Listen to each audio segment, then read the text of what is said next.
till I'm draped over the rock, and then as I move my hands up to the top of it, and I slither a little bit more, and finally, until I'm at full extension there, dangling still a foot or two off the ground, and right in that moment, then the boulder pulled loose. It's a possibility I might be able to use my knife. I've got this multi-tool pocket knife, and I'd be able to chip away at the rock. And maybe I'd be able to excavate myself, carve my way free. And in the same time, within the first hour of my entrapment, as I'm going through all this brainstorming, I understand I might have to use that knife to cut my arm off. Well, the third day now, the desperation has mounted to the point where, okay, I'll take the probability of dying on the way out of here over the certainty of dying in this spot. And I pick up the knife, I open it up to that 3-inch blade, put the tourniquet on, and I start trying to cut my arm off. Faster and faster, sawing back and forth until, and I think I'm going to start to see smoke coming up from my arm. I mean, I'm just really giving myself a friction burn. The knife is so dull.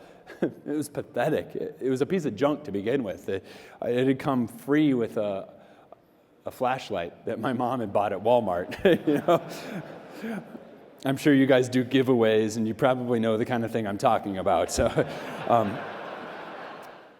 you think about it. If you were there, if it was you, and you had a camera, an hour of tape, what would you say? Who would you say it to?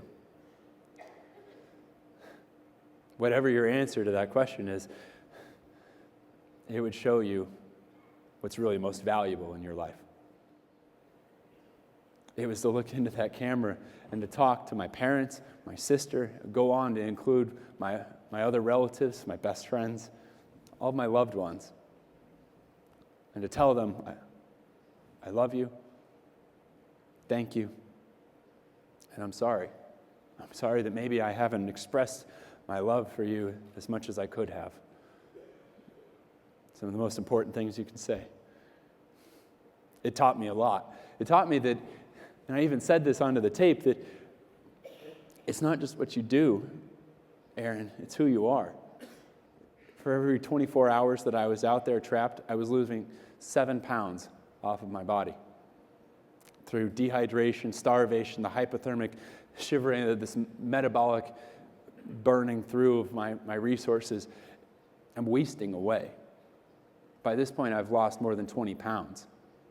You know, I mean, take that, biggest loser, I don't know, whatever. I'm not going to quit. It's going to get a lot worse before it's over, but I'm not going to quit. And once again, if you want to think about courage, it is to summon that indomitable resolve in the face of unsurmountable obstacles. And how do we do that? For me, again, it was to turn on that camera, hold it up in front of me, and to be with my mom and dad.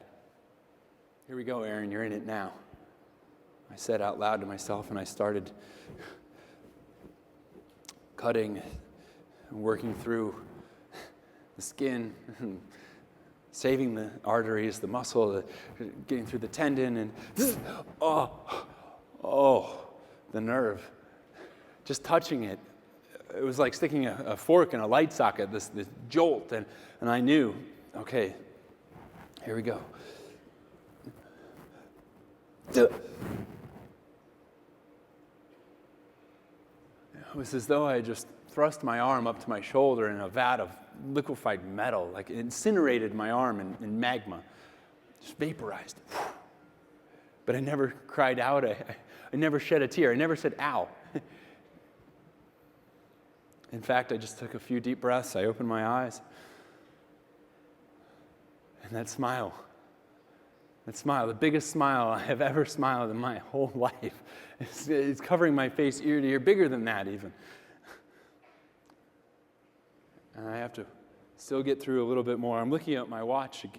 It's now onto 11:30, 11:32, and I really, what am I doing? It's like I'm timing myself here. Like, okay, now next time I'll do it faster, right? But it's keeping me grounded. Just okay, I'm back, and I have to stretch my arm like you stretch fabric to get through a little, and that last piece of skin until.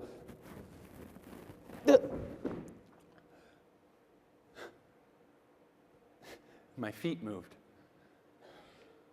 And I stepped out of my grave and into my life again.